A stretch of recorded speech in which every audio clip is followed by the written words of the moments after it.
What is up, you guys? So today we are working on my wife's Chevy Traverse again. We went to go on a trip here last week, and we wanted to put the roof rack from the Subaru on her car. Well, I got the parts, what I thought I needed for the parts, got ready to install it and found out that it's missing a part. It's a very common thing to have happen. Apparently most of the kits don't come with one certain part, and it's the most important part of the whole kit. Strange. I figured I'd buy a GM one and they would have everything and it would be here ready to go, spend the extra money for the OEM stuff, and I was thoroughly let down because the eBay cheap stuff and the OEM stuff have the same stuff in the kits, and it doesn't include what we actually need. So we finally got what we need. We're back from the trip. Got what we need in the mail the other day. So let's go ahead and install this so we don't have to wait on it for the next time. Let's get to it. Here we go. We've got our parts list. We've got our 2 crossover bars. We've got the rail system that they attach to, and then the caps and the rail block-off plates and a bag of bolts and a Torx bit. So that's what comes in this kit that you buy online. Now this is a GM kit. It's actually a factory GM kit. I figured they would have everything I needed, and I didn't even think anything twice about it. Lo and behold, need to think about it because we actually need everything that's in this box. In this box, you cannot do your kit without having this box. So it makes it very, very hard to go ahead and put this stuff on the car when you have no way to attach it to the car. So I'll show you what I'm talking about. We'll go walk out to the car and actually get a look at what's going on and why you need that piece and why it's so important. This is our mounting plate. So this part actually mounts to the car. And this, you can see this channel right here. That channel slides on a railing system. Now that will go in there, and then this piece just slides in the top like this, and then clicks over into position, and then you bolt it all down. Easy enough. Well, if we go ahead and we grab this piece, and we go over to my wife's car, we go to put it in. Now it's got a certain spot where it has to go in. It has to go in the middle. Well, it works, but it works everywhere on her car. Very disappointed when I found out that I couldn't use this. It's supposed to go in there, and it fits perfectly, but there's no channel for it to ride in. So if you haven't figured it out by now, this car doesn't come with a channel. And the Acadia, the Traverse, and there's another one. Maybe not the Tahoe. I don't remember. Some other vehicle doesn't come with the channel. It comes with the black beauty piece on the top, which you see, but the actual channel that you need for the crossover bars isn't in the car, which is weird. So without further ado, we're gonna go ahead and get this on the car, and I'll show you the channels that we actually needed, and we'll be able to put them on the car. Now, disclaimer, some cars, very, very rare amount actually have this C channel. It's really, really easy to check. You just go up, and you put your hand inside that rail, and you'll feel if it's plastic or metal, and then you'll actually be able to feel the lip of the metal. Easy enough. You just walk to the side of the car, put your hand up in there, and see if you can feel anything. If you need to, stand on the back tire. The back tire gives you a really good vantage point where you get above the car, and you can look down in and see if it's plastic. I'll show you what it actually looks like from the factory, and then I'll show you what it should look like if you want to do a roof rack on your car. This is the factory railing system. And you can see it's all plastic. This is all molded together as one, and it's held in by these Torx bits. There is 1, 2, 3, 4, 5 Torx bits. These outer ones actually hold the beauty piece on, and it seems loose. So we will go ahead and fix that. But we need to take these out to get our railing system in. Our railing system actually attaches underneath these Torx bits, but it doesn't have it in there. So there's nothing for the actual mounting plates to attach to. So you can't get it into the car. Without further ado, the piece de resistance. So this is the only thing holding you back from putting your kit actually on the car. It's very strange because the kit actually comes with the block-offs, and these block-offs just go right in here, and they make sure that nothing comes back out if you ever happen to have something come back out. It's weird that it comes with this, but it doesn't come with the railing system. And no kits I can find online come with everything. And these are very, very hard to find, so definitely source them first. Here is the number. Very, very important to get those actual rails. Now, I will look for a link and put it down in the description of both the kits that I use. Now, I use the GM one, GM actually certified crossovers. After going through it, I don't think I would pay the extra 200 bucks or 150 bucks for it. Get a cheaper one. It looks like it might do the same thing. That being said, I got the GM ones. I went with the actual factory. Now the railing system is not factory. Only a few companies actually make it, and they're very, very hard to find. So make sure you source those first, get those, and make sure you have them for your car. I guess you could order both of them, but make sure you find the railing system, or double check that you have the railing system. That is very, very important, because I was super disappointed when I go to put this on and I can't even put it on the car. So the kit is actually not very hard to put together at all. There's already the bolts on the top of the car for this. Take those out, put this on, put the bolts in. Not hard. And to do that, you're going to need a Torx bit.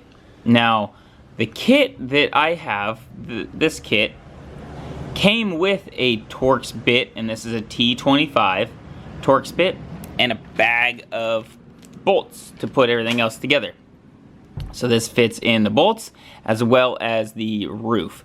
So we need to go ahead, first things first, we're going to install these rails, make it easy, T25, and we'll put them in.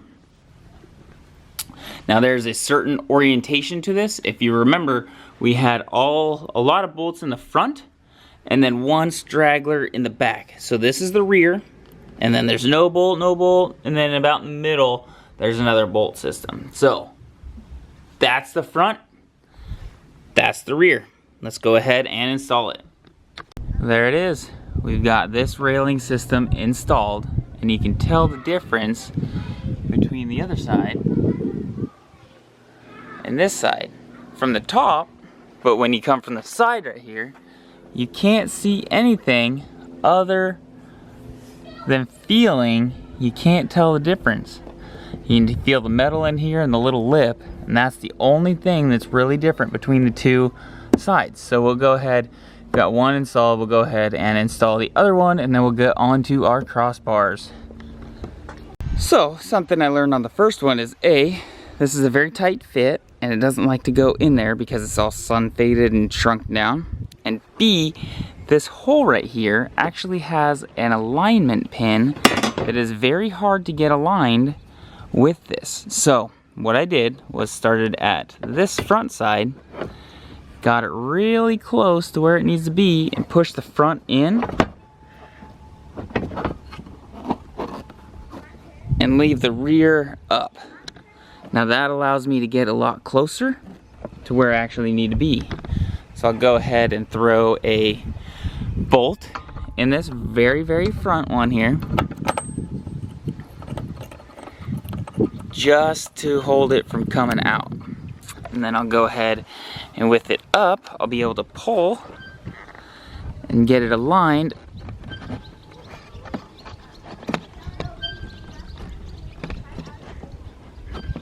where it needs to be. Maybe a little too far. There we go. Now we can push it down into the channel, and the rear half is going to be sticking up. So we make sure we've got that aligned well, and we'll start working our bolts from the front all the way to the back and bending this bar down. Another very important tip is see how that's flat and flush? That one's tight. And now this one is not flat and flush, and it is getting tight on me. So what I need to do is the screws actually have a little collar on the washer right there that needs to fit down in these holes. So we can go ahead and give this a push and a pull, kind of center it on where it needs to be. You can see we've got movement. Get it tightened back down, and now it's going actually into the channel and not just setting that raised part of the washer up on top, because if we have it up, that won't slide through this channel and it'll actually hit the bolt and not move anymore. I've got 4 out of the 5 bolts. I've got my alignment pin in line, and I've got 4 out of the 5 bolts in, and you can see how high this thing is sticking up still. So we really need to push it down and get this last bolt started, and then suck it all the way down. Now that they're all installed, double check all of your bolts. Make sure they're all tightened and not gonna come back out on you. We'll grab 2 of these for each side. The front and the rear are all 4 the same. So we'll just make sure that they're 2 on each side. They don't have a direction that they go, because these pegs will sit on both of the crossbars, the same spot. So don't have to stress about forward, backwards, but we'll go ahead and slide these on now. So there's this little break in the channel here where these will fit in. They're conveniently the same size as these. So go ahead, put them in, slide one forward. Now it won't come out. Put one in, slide one back, and then we'll get the other side. Now, if you're having troubles where this won't go past where it needs to go, it just sits there and hits, your problem is there's a little bar in there that's hanging up a little bit too high, and that's the mounting bracket. So this guide piece is actually a little tight, so we'll go ahead, we'll grab a bolt and be able to push that down with our bolt and be able to get it to where it will fit. Because it will kind of go on. I think I got one side low enough. Nah, I didn't get one side low enough, so it's stuck here. And I can't get it past either way. So we'll go ahead, oh, there it goes. So go ahead, we'll actually get a bolt, because this one is doing the same thing, where I can't get it past this either direction. So we'll go ahead, we'll get a bolt, screw it in, and push this bar down and actually be able to move it now. So now we've got our bolt, can't go through. Go ahead, push this down, and we're able to move it all the way where we want it. Take this bolt back out, because we're gonna need it, and we'll go ahead and put our crossbars on. While I'm up here, I'm gonna put these block offs in the channels so it don't come out. One installed. We'll go ahead and install our crossbars, but if you notice, if we have them at the same height right there, they're actually not the same length. So your longer one is actually the front, and your shorter one is actually the rear. Now with that, you're gonna need, per each one, you're gonna need 2 bolts. 1 bolt for this side, 1 bolt for that side, to mount it to the actual sliding bracket. So we're gonna go ahead and install it, and this actually has a raised bump on it. I don't know if you can really tell, but you can see this bump right here. This bump is forward, and if you're staring at them from the top, you can kind of tell that this side is a little bit longer than this side, and it's angled a little more out. This is the rear, and this is the front of the rear. We're looking for this bump. This bump means it's the front, and you can kind of tell this one's a little bit longer. So this is forward facing, rear facing, rear. So let's go ahead, take this, put it on the car.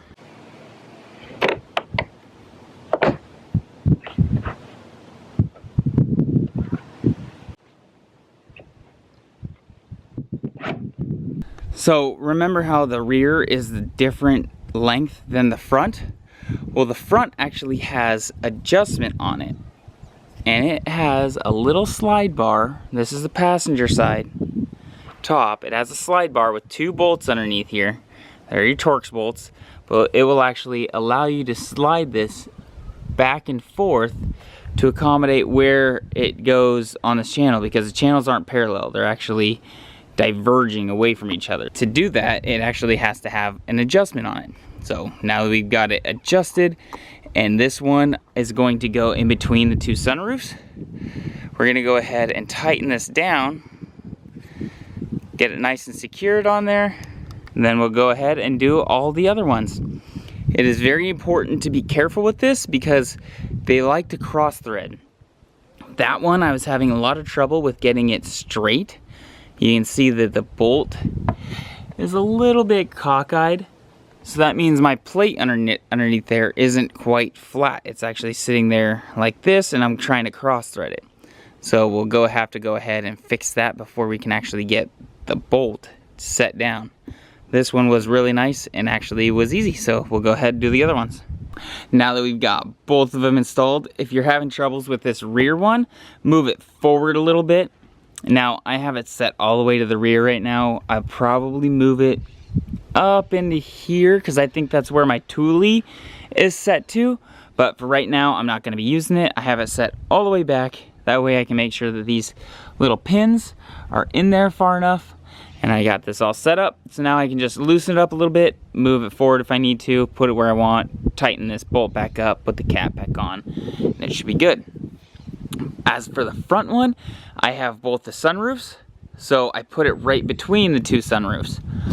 That way you don't really see it, and apparently it helps with the wind noise. So we'll see how windy or noisy they are when we go to do it, but for now it's set where we can't see it, and the rear is set all the way back where we don't really need it. So go ahead, put the caps on, and that should be it for this job. It's really hard to tell, but the caps actually have an L and an R written on the inside of them. You'll know because one side's a little bit longer than the other. You'll know when you put it up there. No front and rear, just the left and right. Go ahead, put those on. Putting your cap on, we're gonna actually go ahead and put the inside on first. And it's got two little prongs that need to clip in down here. So we'll go ahead and get the top part on, and they'll push the front, and you hear a click in the back, hear a click. That way you know it's snapped on there, and if you need to, you can just pop it off, try again, put the front in, click, click, put your bolt in the top to hold everything together. Caps installed. Well, there it is. Everything's installed. The whole system's not terribly difficult. The hardest part is making sure you have the parts. Other than that, you've got, what, 5 bolts to take out on each side, so 10 bolts to take out and 4 more bolts to put into it. Not a very hard system. Just make sure you get those rails. Without it, you're stuck in the mud. You can't do anything.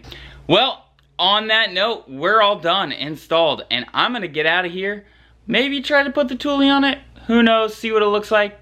It's always nice to see what it looks like, see where they actually need to be. But I'm gonna get out of here and enjoy the rest of my day. I hope you guys do too. While you're at it, if you made it this far, I wanna give you guys a big thumbs up. And if you give me a big thumbs up, it actually helps me out a ton. And while you're there, don't forget to hit that subscribe button. That also helps me out a ton. We're almost to 1,000 subscribers. That's crazy. So, like I said, I'm gonna get out of here. You enjoy your day. I'm gonna enjoy mine. Take it easy, everyone. Peace.